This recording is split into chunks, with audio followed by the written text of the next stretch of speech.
Bonjour à tous, bienvenue pour cette nouvelle vidéo sur toujours le thème donc, de la loi du dimanche. C'est la troisième vidéo de la série et nous vous invitons à prier pour mettre cette présentation entre les mains de Dieu.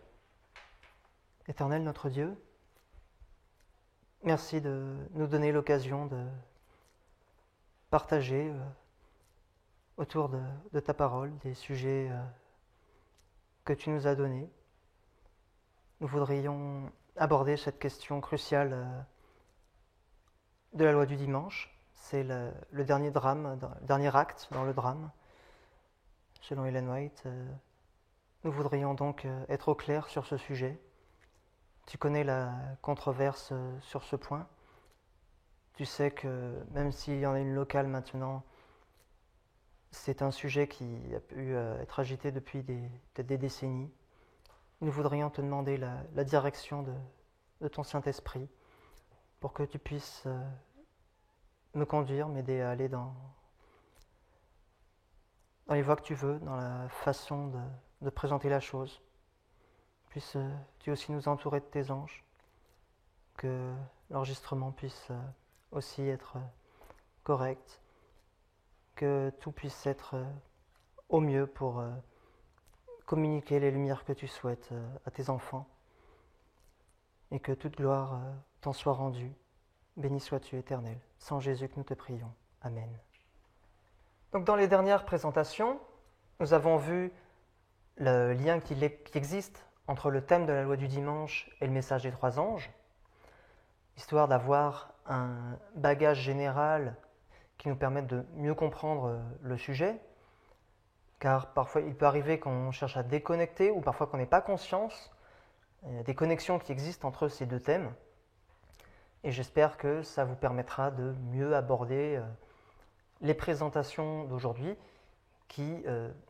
où là normalement on devrait rentrer directement dans le sujet. Donc, comme je vous l'ai dit précédemment, on fait cette série-là aussi parce qu'il y a donc une controverse sur la question de la loi du dimanche. L'objectif n'est pas de donner des noms d'opposants, bien d'être virulent. Cependant, en même temps, quand il y a une controverse sur le plan doctrinal, il faut savoir aussi être, décidé, tranchant. Mais je sais que je ne suis pas quelqu'un qui a le plus de tact. Donc j'espère être au mieux dans cette présentation, ne choquer personne. J'espère que Dieu pourra me conduire pour avoir la bonne attitude. Mais de l'autre côté, il faudra aussi dénoncer l'erreur pour ce qu'elle est et dire la vérité pour ce qu'elle est. Donc, sachez que la question de la controverse, l'idée qu'à notre époque, il n'y avait pas de loi du dimanche, que c'était quelque chose seulement pour du temps d'Ellen White, ce n'est pas une nouveauté en soi dans l'adventisme. Il y a différentes personnes qui ont déjà émis cette idée. Simplement, ça a été agité d'une façon plus particulière dans le mouvement, mais ce n'est pas une idée qui soit novatrice en soi. Donc, on a quelques objectifs dans cette présentation.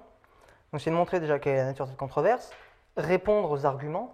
Ça sera essentiellement de l'histoire, parce que l'argumentaire est opposé et surtout basé sur des éléments historiques. Et donc de voir, on ne s'attardera pas dessus, mais j'aimerais que vous puissiez voir aussi, en ayant en arrière-plan les présentations d'avant, que la loi du dimanche, c'est une crise qui traite de l'adoration, comme nous donne le message du premier ange. Craignez Dieu, donnez-lui gloire, et adorez celui qui a fait le ciel, la terre, la mer et les sources d'eau. Et le troisième ange, qui parle du jugement qui tombe sur ceux qui adorent la bête et son image. Et donc c'est une controverse sur l'adoration, et non pas une controverse entre deux êtres humains. Ce n'est pas une crise sociale, mais une crise religieuse. Et normalement aussi, donc on devrait voir en fin de compte que c'est très important de bien connaître l'histoire de l'Église adventiste. Donc, j'aimerais qu'on puisse faire la distinction entre deux notions. La notion des preuves et la notion des indices. Ici, j'appellerais plus l'élément corroborant. voyez, par exemple, si vous prenez une enquête policière sur une scène de crime, vous pouvez avoir des éléments qui vont rendre plausible un scénario. Alors, vous retrouvez des cheveux ou des empreintes digitales d'une personne sur la scène de crime. Ça ne vous prouve en rien que la personne était témoin, ça ne vous prouve pas que c'est la victime, que c'est le meurtrier, mais ça rend possible le fait qu'elle ait un de ses rôles. Si vous retrouvez de la poudre d'arme à feu sur sa main, c'est encore plus important en termes de preuve que si vous retrouvez juste une empreinte digitale sur une arme. Parce que ça vous montre juste qu'elle l'a tenue, pas qu'elle la personne a tiré. Et donc j'aimerais qu'on puisse être conscient simplement de ces deux notions, parce qu'il y a des éléments qui prouvent un point et d'autres éléments qui cherchent à rendre l'élément, enfin la narration qu'on veut donner, crédible. Donc il y aura différents éléments qui vont être dits, donc, que je vais appeler corroborants, et il y aura surtout un argument, une preuve centrale qui est utilisée pour dire que la loi du dimanche à la fin de notre génération ne devrait pas être sur le sabbat. Donc d'abord, c'est l'idée qu'il y a l'impossibilité que la loi du dimanche soit mondiale, parce que le monde entier n'est pas chrétien, ça n'aurait pas de sens, qu'il n'y a pas d'entente entre les catholiques et les protestants actuellement, et qu'il faut donc l'argument d'un fil conducteur. Que le long de la ligne de réforme, on devrait avoir toujours le thème agité au fur et à mesure.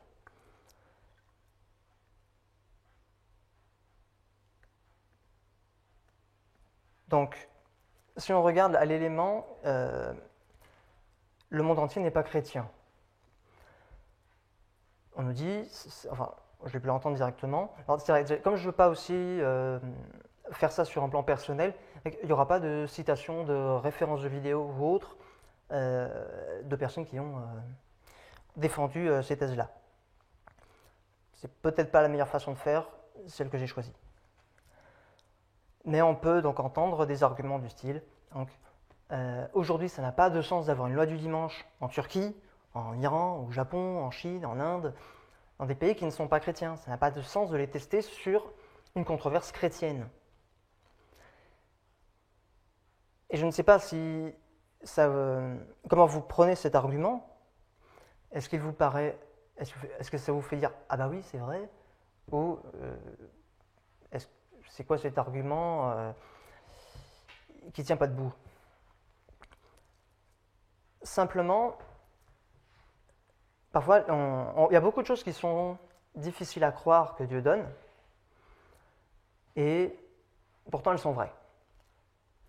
On a dans Habakkuk chapitre 1, Dieu qui dit « Je vais faire en vos jours une œuvre que vous ne croiriez pas si on vous la racontait ». Et ensuite il parle du fait qu'il va susciter les Chaldéens qui vont devoir donc conquérir le monde ainsi que la Judée. Et ça paraissait complètement fou à cette époque, puisque les Chaldéens n'étaient même pas vraiment une grande puissance. C'était une sous-partie du royaume assyrien. Donc,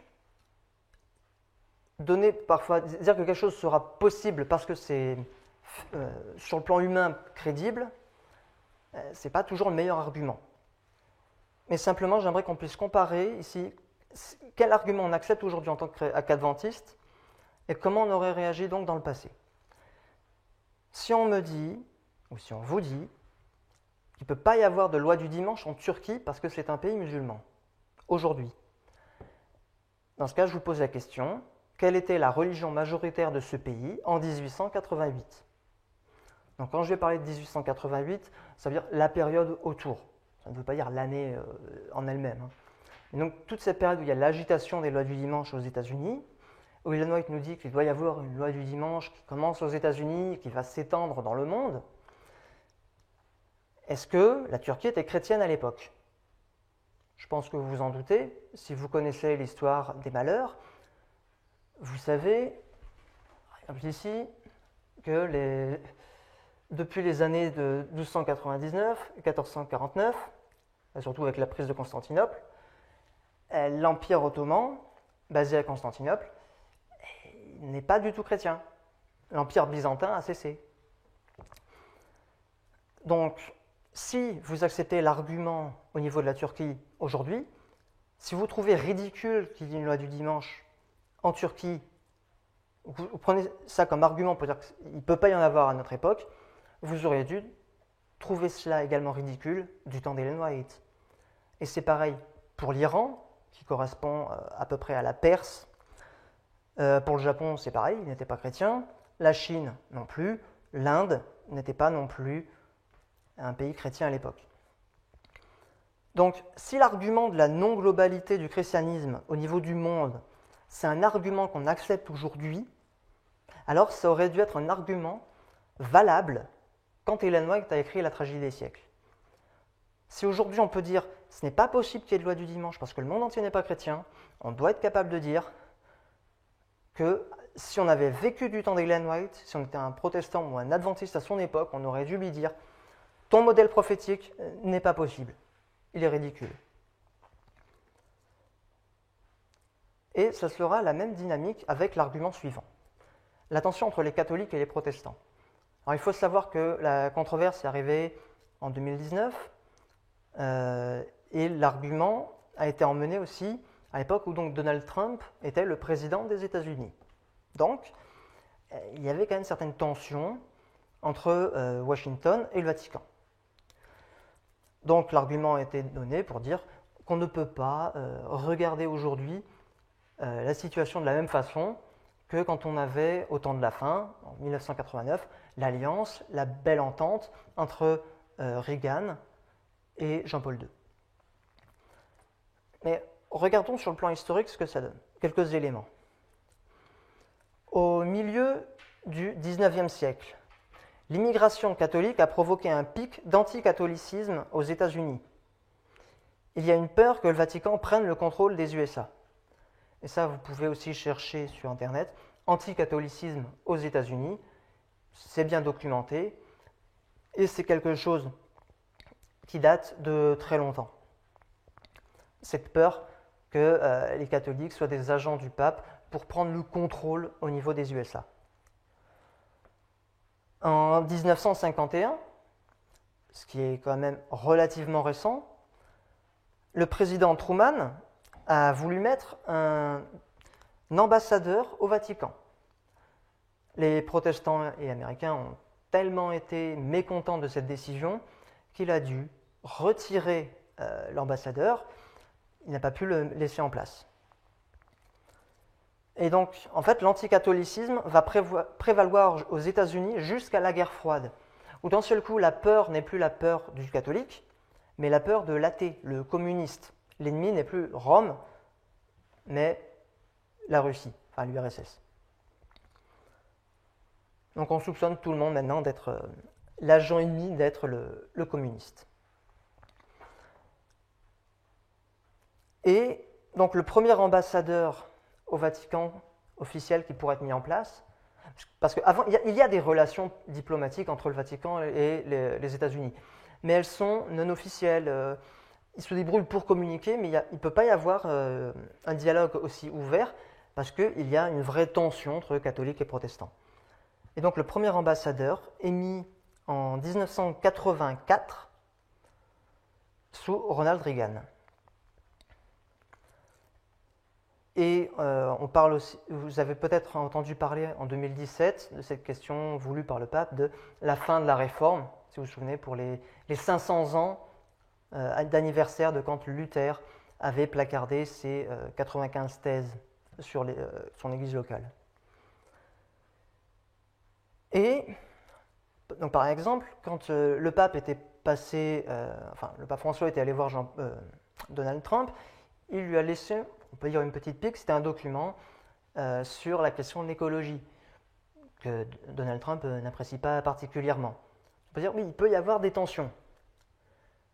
Cependant, si aujourd'hui il peut y avoir quelques frictions entre un pape et un président américain lorsqu'il y a une visite du pape à Washington, comment ça se passait du temps d'Ellen White?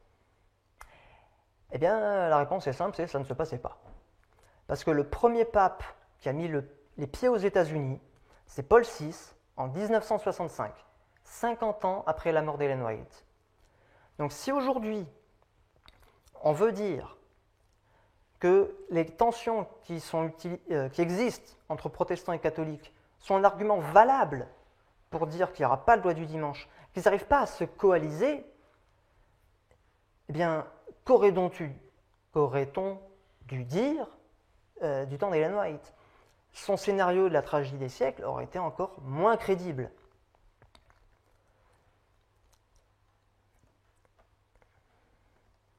Donc là, je vais vous inviter à regarder la diapo 60 pour compléter ce point. Donc c'est tiré du site kern.info. Et aujourd'hui, en 2022, ce sujet pourrait prêter à sourire.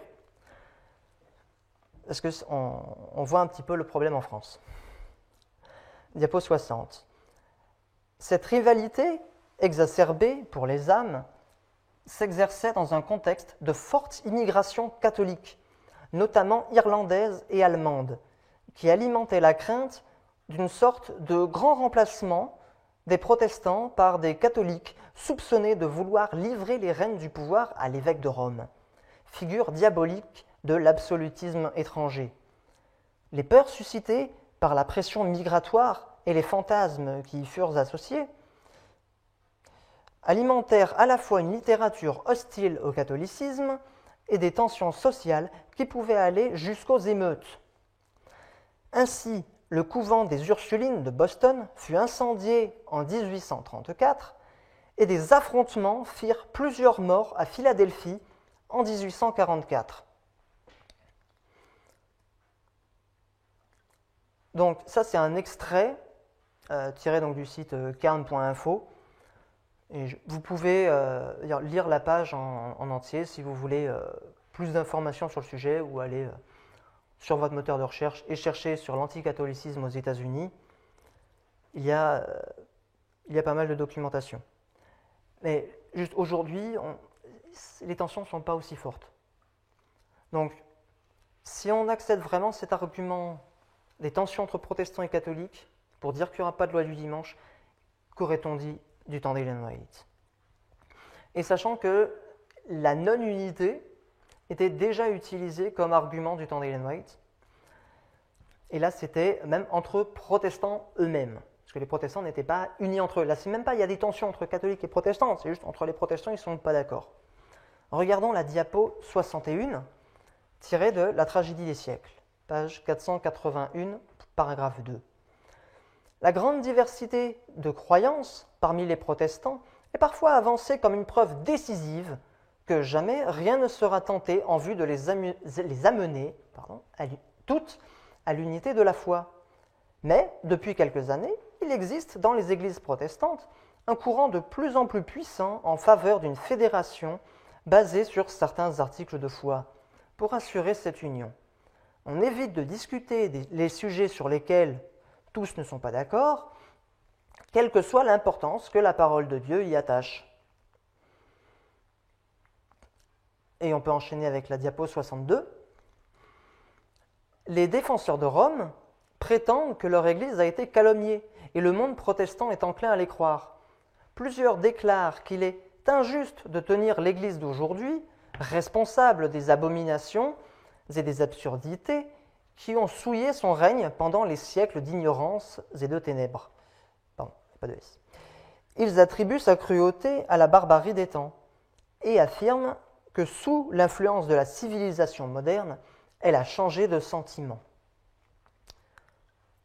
Donc, on peut voir avec ces deux citations que du temps d'Ellen White, où il y avait déjà donc, un anticatholicisme fort, il y a une tendance à croire en effet que Rome a été calomniée. Donc il y a déjà une tendance au rapprochement et il y a déjà une tendance à ne pas vouloir agiter les sujets qui fâchent et à se rassembler entre protestants. L'œcuménisme commençait déjà à fonctionner. Mais c'était simplement une situation pire qu'aujourd'hui. Mais l'argument de la discorde était déjà employé pour dire que le scénario adventiste n'était pas possible.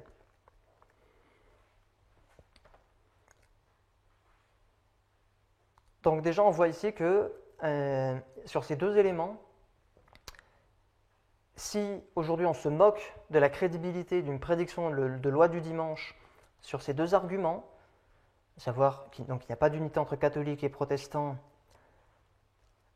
et que le monde entier n'est pas chrétien, eh bien, qu'est-ce qu'on aurait fait du temps d'Ellen White? On aurait dû être encore pire, se moquer encore plus. Et là, on va arriver donc au dernier élément, que je vais appeler corroborant. Alors, je ne vais pas complètement le détailler parce qu'il est connecté à un élément plus important qu'on verra après. C'est l'idée du fil conducteur du sujet agité. C'est-à-dire, si vous voyez, si votre loi du dimanche à la fin, elle est sur un sujet, vous devez voir ce sujet agité tout le long de votre ligne. Et ça avait été représenté avec une ligne, et c'était comme s'il y avait des boucles comme pour des aiguilles ou des balises, et un fil tracé pour montrer cette connexion entre les différentes balises. Ça peut paraître cohérent, mais est-ce que ça a toujours été ainsi? Si on prend l'exemple simple du déluge, depuis le début, le message est clair. En fait, Dieu avait même donné à Adam le message sur le déluge. Cette prédiction, Adam la connaissait. Et pourtant, il n'y a jamais eu d'autre chose que de prédiction. Jamais il n'a même plu. Il n'y avait que de la rosée. Pas de petites averses. Il n'y a pas eu des pluies qui montaient crescendo jusqu'à arriver au déluge. Et ça a été un argument qui a été utilisé justement par les moqueurs contre Noé pour dire « il n'a jamais plu, donc il ne pleuvra jamais ». Si je regarde les événements externes, je regarde la météo, je regarde tout ce qui m'entoure, ben, je ne crois pas à ton scénario, il est ridicule. Et il faut savoir que pour la question de la loi du dimanche, donc avant 1888, l'histoire est complexe. Je ne peux pas dire qu'il n'y a rien, je vais pas dire qu'il y a énormément, mais c'est-à-dire que même si aujourd'hui, quelqu'un qui veut vraiment chercher des choses sur le dimanche, il peut en trouver. Mais au cas où je précise, l'argument qui est utilisé du fil conducteur pour dire qu'il n'y aura pas de loi du dimanche aujourd'hui, c'est dans l'idée que depuis 1989, on ne voit pas le sujet de la loi du dimanche agité dans les médias, au niveau du gouvernement américain, et que donc ça ne devrait pas arriver dans les temps futurs. Ou quand bien même ça arriverait, ce ne serait pas le sujet de la loi du dimanche pour notre époque. Donc, simplement, du temps d'Ellen White, les éléments externes, les événements, étaient suffisamment faibles pour que les protestants se moquent de la prédiction des adventistes. Et on va le voir avec la diapo 64, Tragédie des siècles, page 658.1. Jusqu'ici, les propagateurs du message du troisième ange ont été considérés comme de simples alarmistes. On a qualifié de vaines et d'absurdes leurs prédictions annonçant que les États-Unis glisseraient un jour dans l'intolérance religieuse.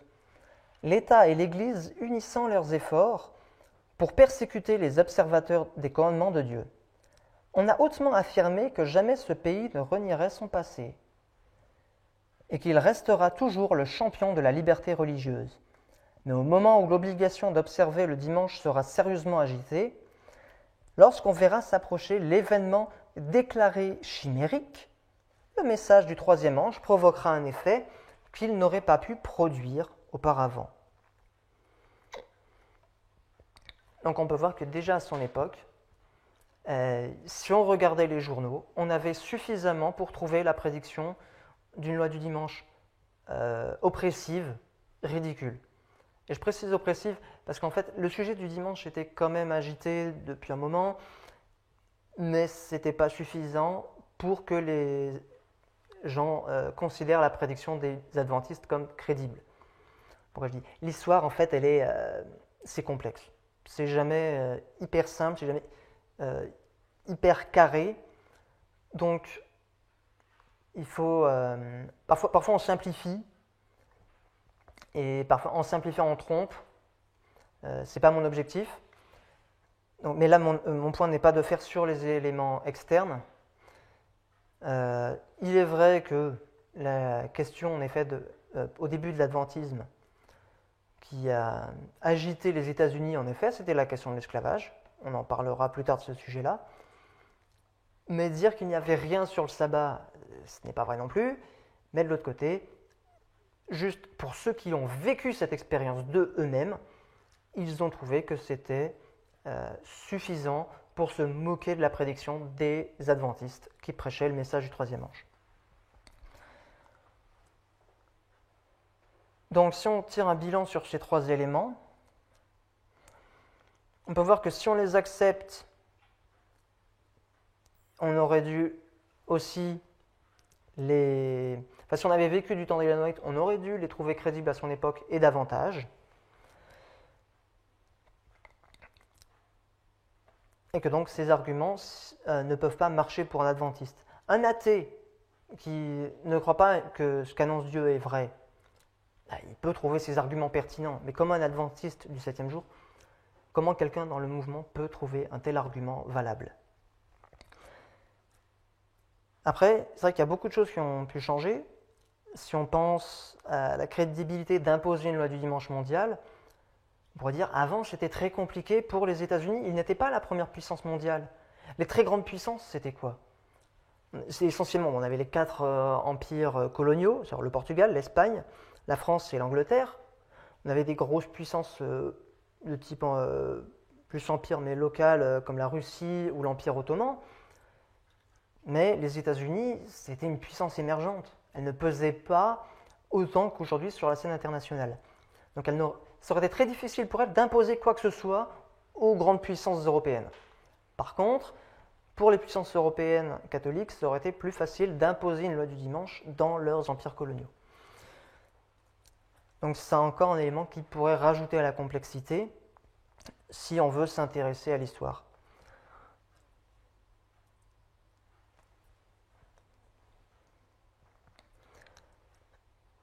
Donc, on se rappelle aussi, donc, les tensions entre catholiques et protestants, c'était pire à l'époque de 1888. Et même on peut dire que cette loi était aussi un bras de fer entre les catholiques et les protestants. Et si je m'arrête là aussi, je fais une simplification, parce qu'on a pu avoir des catholiques qui les ont soutenues, ces lois-là. Mais c'est parce que ces lois étaient à l'origine agitées à cause des mouvements de tempérance qui voulaient lutter contre l'alcool le dimanche et qui étaient liés à la forte immigration européenne catholique qui amenait des notions, on va dire, alcoolisées du dimanche. Donc, ce n'est pas, là encore, ce n'est pas un élément si simple, mais il y avait des tensions entre catholiques et protestants justement sur ce sujet. Les catholiques étaient en faveur, en effet, de loi du dimanche, mais les protestants voulaient empêcher la désacralisation, enfin le changement de leur façon de vivre le dimanche et imposer leur façon de vivre le dimanche aux catholiques sur la question de l'alcool. Sachant que les lois du dimanche aux États-Unis et l'alcool sont étroitement connectés. Et donc le dernier élément, pour les éléments externes et le fil conducteur, on a vu que du temps d'Ellen White, ça a été la même logique employée pour dire que ce n'était pas crédible pour la prédiction des adventistes. Donc là déjà on voit l'importance de connaître l'histoire, de connaître les éléments historiques et de comparer nos deux époques pour se dire si jamais on considère que ce qui a posé problème du temps d'Ellen White, c'était que l'Église n'était pas prête, c'est pas le monde qui n'était pas prêt, que la loi du dimanche aurait pu être passée, malgré les circonstances de l'époque. Aujourd'hui, nous ne sommes pas dans des circonstances qui sont plus désavantageuses pour passer la loi du dimanche. En tout cas, vis-à-vis de ces arguments qui ont été avancés. Donc, on va commencer à arriver au point principal, la question donc associée au péché de Babylone, qui est lié donc à l'argument du fil directeur, car l'idée est que les péchés de Babylone correspondent au thème de la loi du dimanche et existent depuis bien plus longtemps, enfin même avant même le temps de la fin. Normalement, vous pouvez le savoir si vous aviez vu les présentations donc, de ceux qui s'opposent à une loi du dimanche sur la question du sabbat à notre époque, enfin de ce qui s'est passé dans le mouvement. Donc, la logique est basée donc sur le chapitre des péchés de Babylone qui se trouve dans Dons spirituels volume 1. Nous ne l'avons pas en tant qu'ouvrage en français, mais nous l'avons dans Premiers écrits. Donc, il lui est publié en 1882, contrairement à Dons spirituels qui a été publié en anglais en 1858. Ça a son importance. Pas que il a été publié en 1858.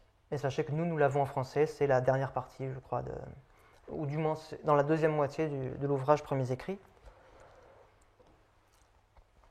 Donc l'idée, c'est de dire que l'esclavage existait depuis 1619. En 2019, on a commémoré d'ailleurs les 400 ans de l'esclavage aux États-Unis, de l'introduction de l'esclavage. Et donc ça a été un point de discorde majeur dans la construction de la Constitution américaine, entre ceux qui voulaient maintenir l'esclavage, ceux qui voulaient l'abolir, et qui ont fait leur compromis. Il a été aussi avancé que 1844 était une année électorale où la question de l'esclavage avait été fortement agitée, pour montrer que c'était des éléments connectés aux balises du mouvement de réforme adventiste. Et donc l'idée, c'est que pour identifier le péché de Babylone, il faut aller à la balise du temps de la fin pour comprendre quel est le péché de Babylone, parce que normalement, il est censé déjà exister.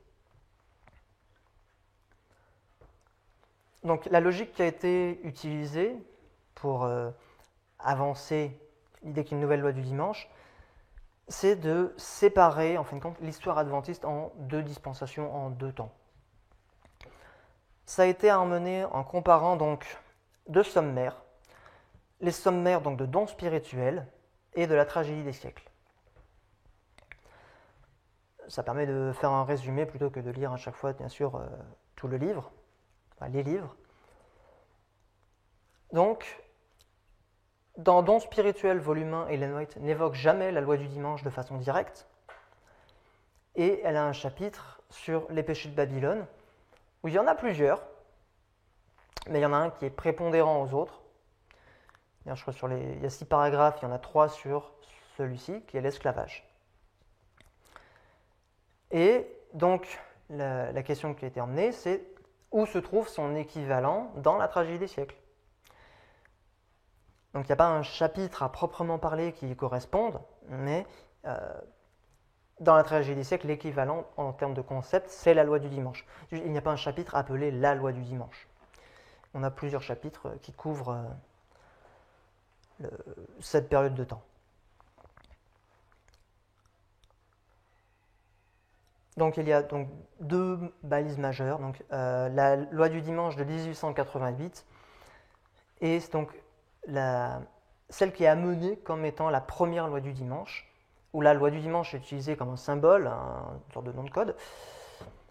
C'est donc le The Fugitive Slave Act, c'est la loi contre les esclaves fugitifs de 1850, à laquelle d'ailleurs Ellen White avait dit qu'il fallait ne pas obéir. C'est une loi qui disait que si des esclaves fuyaient des États du sud des États-Unis et qu'ils venaient trouver refuge dans les États du Nord, eh bien, il fallait qu'un citoyen des États du Nord livre cet esclave fugitif pour qu'il soit rendu à son maître. Et ça, en tant qu'adventiste, il fallait s'y opposer.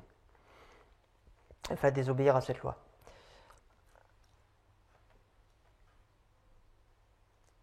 Il y a aussi une notion qui a été amenée, c'est que donc dans ces deux dispensations, ces deux périodes, la loi du dimanche a été déterminée, comprise, non pas à partir des Écritures, non pas à partir de visions données à Ellen White, mais à partir des événements externes, à partir des journaux, dans les deux histoires, que ce soit celle sur la loi sur l'esclavage ou que ce soit celle sur la loi du dimanche de 1888. Et donc la logique, c'est de combiner ces deux histoires en une seule, pour notre époque, donc celle de l'esclavage de 1850 et celle de la loi du dimanche de 1888, qui elle avait donc l'union de l'Église et de l'État intégrée, ce qui n'était pas le cas en 1850.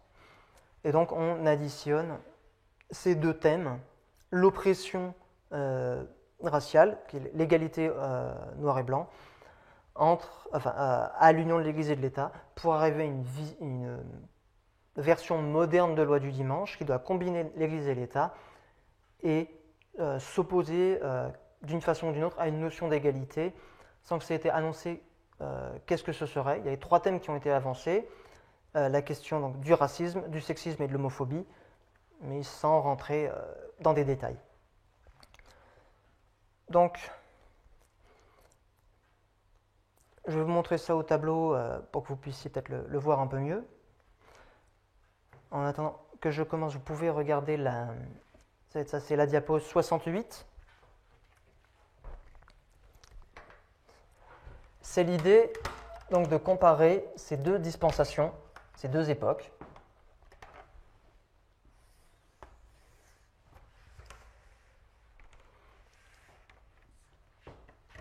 Donc l'histoire millérite qui commence en 1798. On passe directement à 1844. On se souvient de 1863 par rapport au chiasme des 2520. Et là, il y aura deux notions à retenir. Donc c'est 1850 avec donc la loi sur les esclaves fugitifs.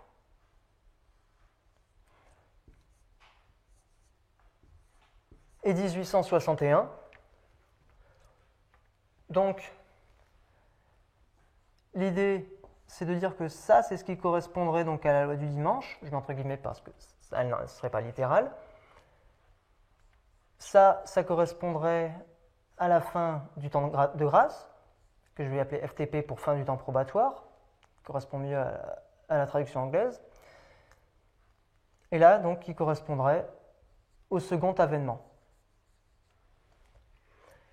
Et donc là, en fait, durant cette période, on est dans la période de guerre civile des États-Unis. Donc de 1861 à 1865, il y a la guerre entre les États du Nord et les États du Sud pour l'abolition de l'esclavage, du moins officiellement. C'est encore plus complexe, comme toujours en histoire. Mais Ellen White nous parle du fait que Dieu utilise cette guerre aussi comme sanction pour punir le sud de l'esclavage et le nord d'avoir beaucoup trop toléré l'esclavage pendant des années. Et donc c'est considéré comme devant être les 7 plaies.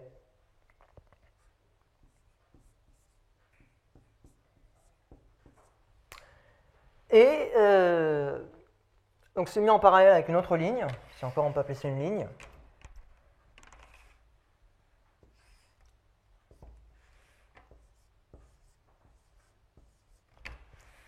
Voilà, où là on a la loi du dimanche.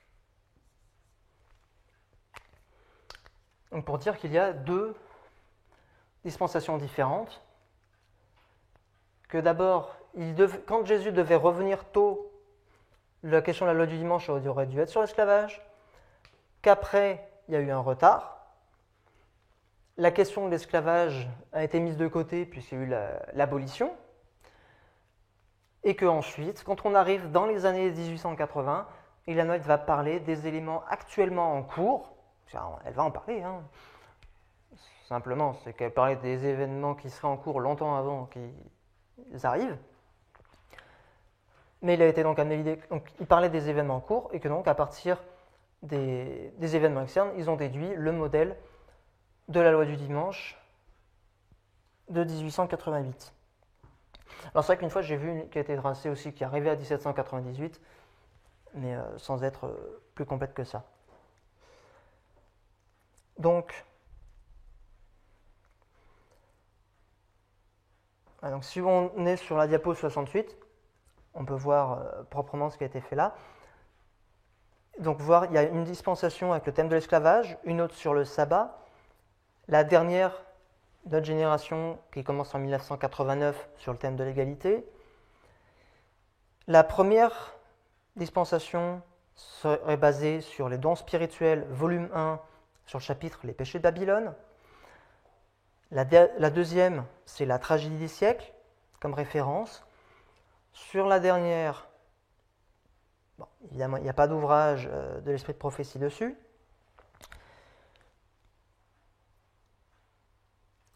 Mais donc l'idée, et la question qui avait été amenée, c'est expliquez-moi pourquoi, pour la loi du dimanche à la fin, vous prendriez comme référence de base la loi du dimanche tirée d'une deuxième ou troisième génération plutôt que la loi du dimanche de la génération alpha. Comment on fait quand on veut avoir l'oméga? Est-ce qu'on regarde essentiellement l'alpha ou est-ce qu'on regarde quelque chose au milieu? Et narrativement, ça se tient. Si les informations données emmenées sont correctes, je ne pourrais pas y rétorquer grand-chose, puisque il aurait été juste de dire que si Jésus était revenu en 1863, ou dans cette période de temps, sans qu'il y ait de retard, bien, si la loi du dimanche n'aurait pas été sur la question du sabbat, ça voudrait dire que la prophétie biblique de base n'annonce pas obligatoirement une loi sur le sabbat, contre le sabbat. Et que donc, pour aujourd'hui, il faudrait déterminer si ça devrait être sur le sabbat ou non.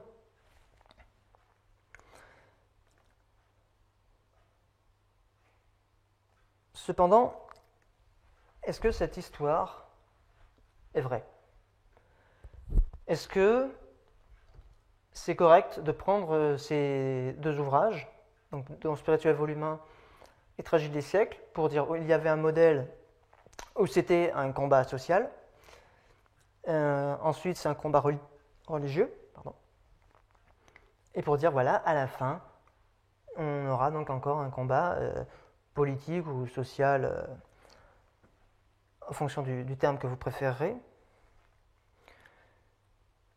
Alors, là, il va falloir aller regarder l'histoire, vérifier l'information. Quand on nous donne un élément, il y aura plusieurs choses à faire. Il faut aller regarder la source, voir si ce qu'elle dit, c'est la bonne chose, ce qu'on fera à la fin. Et il y a un autre élément, c'est croiser les sources. C'est-à-dire, quand vous avez une information, quelqu'un vous dit « j'ai vu ça dans un journal ». Ce que vous pouvez faire, c'est aller voir qu'est-ce que le journal dit réellement, et ensuite aller voir d'autres journaux, voir s'ils disent la même chose ou s'ils ont des informations complémentaires. C'est la base pour la vérification de l'information. Dans la Bible, c'est la même chose. Si on vous dit tel passage biblique dit une chose, vous devez aller voir le texte. Et ensuite, vous devez aller voir les autres passages qui traitent du même sujet pour voir si vous n'avez pas tordu le sens global de ce que la Bible enseigne sur ce point. Donc, on va voir déjà ce que nous dit Fromm, donc un historien adventiste, donc dans son ouvrage de 1954. Donc, on va commencer avec la diapo 69. Donc, on se situe donc juste après le second des appointements. Donc les adventistes désappointés, ils ont étudié très sérieusement la signification du reste de la semence de la femme, ou église chrétienne, qui garderait les commandements de Dieu dans les derniers temps et qui aurait le témoignage de Jésus dans sa vie. Donc ça fait référence à Apocalypse 12, verset 17. La traînée d'opposition par le pouvoir apostat, qui devait penser à changer les temps et la loi du Très-Haut, devait faire sa dernière attaque contre le reste, qui relevait à nouveau la loi opprimée de Dieu. Il devait donc mettre en garde contre le changement présomptueux de la loi de Dieu et rappeler tous ceux qui adhéraient à la plateforme du Nouveau Testament les commandements de Dieu et la foi de Jésus, énoncés dans Apocalypse 14, verset 12, qui devait être restauré peu avant le second avènement. Lentement, ils ont commencé à croire que la grande apostasie papale, aidée par un protestantisme rétrograde, allait renouveler l'ancienne guerre contre la loi de Dieu et son saint sabbat. Ils ont donc étudié à nouveau la dernière partie d'Apocalypse 13 qui dépeint l'effort pour imposer la marque de l'apostasie.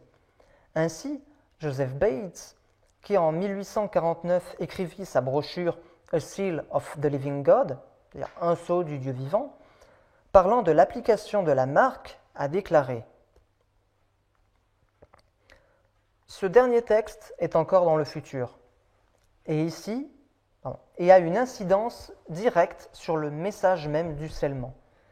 Cette puissance impie, d'où le peuple de Dieu a été appelé, Apocalypse 18, verset 4, va encore, comme il apparaît maintenant, promulguer une loi dans le but exprès de faire que tous se prosternent et observent le sabbat du pape, le dimanche. Le message du troisième ange devint bientôt leur plus grande préoccupation et le domaine de leur étude la plus sérieuse. Donc là, on a un historien qui nous dit que la compréhension de vouloir imposer une loi qui est sur la question de l'observation du sabbat papal a été compris par Joseph Bates dès 1849. Alors, je pense qu'on sera tous d'accord pour dire que 1849, c'est bien avant 1863, qui est la balise utilisée comme charnière pour les deux dispensations. Celle sur la loi du dimanche, qui est l'esclavage, et celle de 1888 sur la question du sabbat. Est-ce qu'on a un autre élément ? Allons voir un autre adventiste du nom de Damstig, donc dans son ouvrage de 1977, diapo 72. Donc Logbohou, qui est un pionnier, a développé plus avant le concept de l'image de la bête, se concentrant sur la relation Église-État. Rappelons-nous qu'elle n'existe pas pour la loi de 1850, elle est utilisée comme attribut pour la loi de 1888. Il a été déclaré que tout ce qui manque pour compléter une image de la papauté, c'est simplement une union d'action dans l'Église et l'État, et que les Églises aient le contrôle des lois afin d'infliger des sanctions aux hérétiques ou à ceux qui n'obéissent pas à leurs sentiments. Le fait que plusieurs États aient fourni une base légale à l'observance du dimanche, il, le voyait comme une preuve que l'image était en train de se former et que son achèvement devait avoir lieu aux États-Unis dans un avenir après l'abolition de la séparation de l'Église et de l'État. Il a prédit que, il cite, « Si les États-Unis, en tant que corps, adoptaient une loi selon laquelle le dimanche devait être sanctifié ou non profané par le travail, il y aurait, je pense, une image de la papauté, car la loi serait alors entre les mains de l'Église et elle pourrait infliger des sanctions à ceux qui n'obéiraient pas à l'institution du dimanche. Ce n'est que lorsque la retenue morale sera enlevée aux hommes et que les cœurs honnêtes auront été appelés hors de Babylone, a-t-il expliqué, qu'un décret sera passé pour que tous ceux qui n'adoreront pas, ne garderont pas les lois de l'image, seront tués. Apocalypse 13, 15. Alors vous serez témoins d'une image vivante, exaltant le venin d'une inquisition romaine. Andrews a vu une relation topologique entre la condition des trois amis de Daniel lorsqu'un décret a été publié pour adorer l'image de Nebuchadnezzar, de Daniel 3, et la situation de l'Église lorsque le décret est proclamé que tous adoreront l'image de la bête sous peine de mort. Dans le contexte d'un conflit eschatologique similaire, Cottrell a souligné une analogie entre le pouvoir et l'autorité de la bête et son image. Donc si on va plus loin dans l'ouvrage de Damstig, à la page 209, on était à la page 204 avant, vous pouvez toujours prendre son ouvrage, c'est en anglais quand même, il faudra le traduire si vous voulez le lire. Vous pouvez prendre un traducteur automatique pour vous aider si vous ne lisez pas l'anglais. Mais donc là, ça nous donnera aussi une référence de temps pour se placer, parce que dans les précédentes diapos, donc on ne voyait pas si on était avant ou après 63. Donc prenons la diapo 74. Dès 1847, Bates avait désigné l'observance du dimanche comme une marque de la bête. Plus tard, cette marque a été définie plus précisément. En 1850, James White a déclaré que la marque de la bête était très visible et ne se référait pas à une marque littérale, mais à un point important de la foi religieuse introduit par le pouvoir papal, qui est l'observance du premier jour de la semaine comme un saint jour de repos au lieu du septième. En 1852, il rejeta l'idée que ceux qui n'observaient pas le sabbat étaient déjà en possession de la marque parce qu'elle devait être reçue dans l'avenir, lorsque la ligne sera tracée entre les adorateurs de la bête et de l'image, et les adorateurs ou serviteurs de Dieu. Le message du troisième ange, tel qu'il le voyait, était un avertissement de ne pas recevoir la marque, ce qui impliquait qu'elle doit encore être reçue par les adorateurs de la bête. Par conséquent, White a dit, James White, les chrétiens qui ont consciemment observé le premier jour de la semaine dans le passé, dont l'esprit n'a jamais été appelé à enquêter sur la question du sabbat, n'ont certainement pas reçu la marque de la bête. Le temps pour la réception de la marque, il l'a décrit comme suit. Après que la vraie lumière sur ce sujet sera donnée et que cette période d'angoisse où la marque de la bête sera imposée, donc imposée, c'est sous-entendu, mais donc ça veut dire de façon légale, donc où la marque de la bête sera imposée, sera venue, et la division faite entre les adorateurs de Dieu et les adorateurs de la bête, alors sera le danger de recevoir la marque de la bête. En 1856, il a commenté cet événement en disant, lorsque les revendications du sabbat du quatrième commandement sont imposées à l'esprit en opposition à la pratique de l'observation du dimanche, c'est alors que les hommes choisissent et reçoivent soit la marque de la bête, soit le sceau du Dieu vivant. Donc, on se trouve ici l'opinion, ce que nous ont présenté les historiens, deux historiens qui sont allés voir ce que les pionniers pouvaient enseigner, et ils semblent nous indiquer que la compréhension sur la loi du dimanche date d'avant 1863.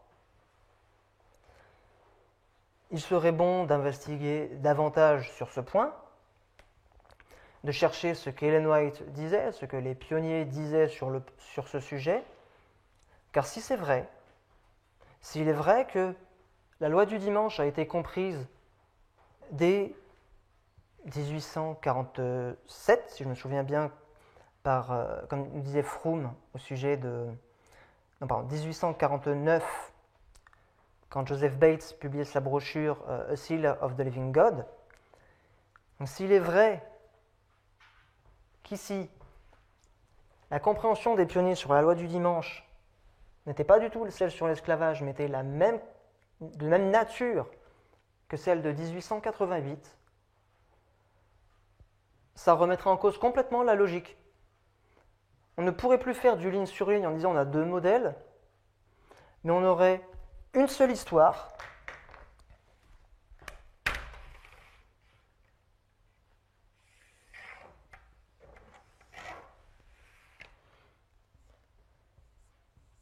qui démarrait en 1798.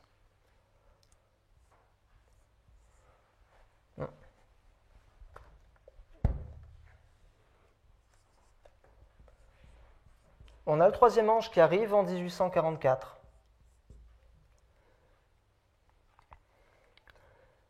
Où on a la loi du dimanche en 1888.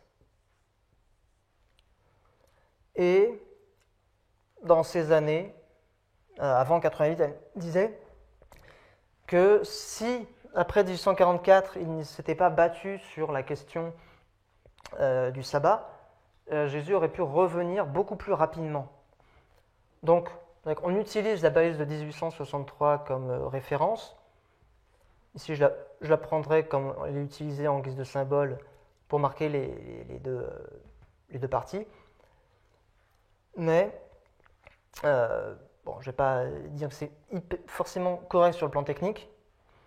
Mais donc, est-ce qu'on est sur l'idée que la loi du dimanche, elle a un retard?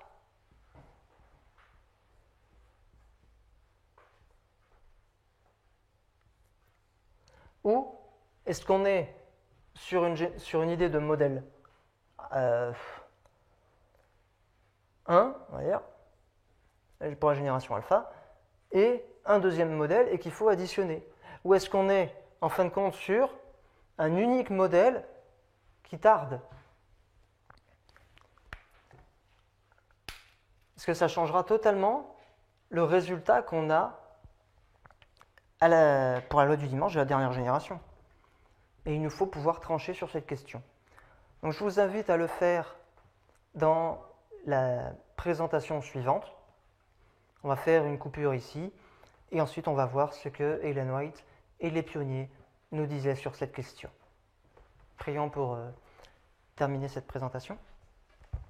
Éternel notre Père, qui règne dans les cieux, nous voudrions que ton règne puisse aussi se faire sur terre. Puisses-tu nous éduquer, nous former à ton image au niveau de ton caractère, mais puisses-tu aussi nous former intellectuellement en ayant les bonnes informations. Ce n'est pas un accident si ton ennemi est appelé le père du mensonge, et si Jésus dit de ta parole quelle est la vérité.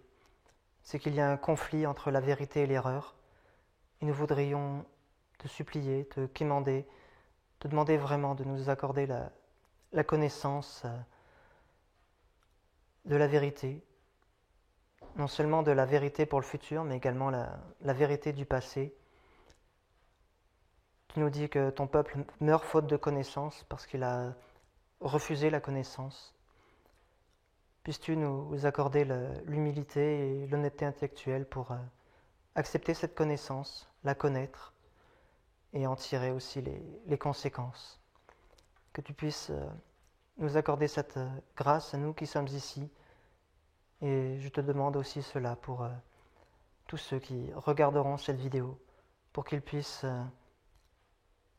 avoir l'objectivité nécessaire, le calme, pour comprendre quelle est l'histoire telle que toi tu la vois. Pas forcément la façon dont les hommes peuvent la regarder, mais la façon dont toi tu la regardes. Que gloire et louange te soient rendues. C'est en Jésus que nous te prions, Père. Amen.